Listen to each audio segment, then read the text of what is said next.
বন্ধুরা প্রথমে তোমরা এই ভিডিওটা দেখো, তারপর লেজেন্ডের করা লেজেন্ডারি কমেন্ট গুলো পড়বো। চলো হালকা করে জল জিরা দিয়ে ছেড়ে দেবো।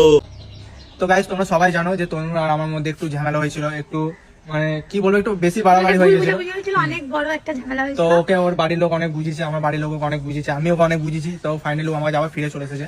আর ওকে তো আমি মানে শুধু এমনি তো ওকে ঘরে নিয়ে গিয়ে তুলতে পারি না, ওকে ওই জন্য ভেবেছি যে আবার আমরা নতুন করে বিয়ে করবো, ওকে সিন্দুর পরিয়ে আবার আমাদের নতুন লাইফ আমরা নতুন করে শুরু করবো। তো ওকে আমি এবার সিন্দুরটা পরাবো, নিয়ে বিয়েটা করবো।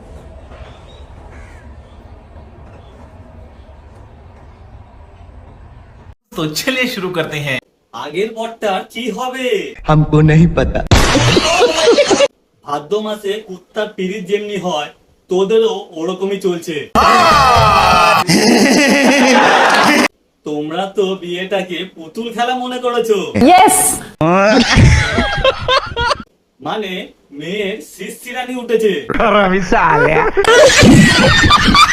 খেলাটা জমলো না, ভিউজটাও পারলো না। তোদের ঢং দেখতে গিয়ে আমার হাগা পেয়ে গেল। আর যে কত বালের নাটক দেখতে হবে জীবনে।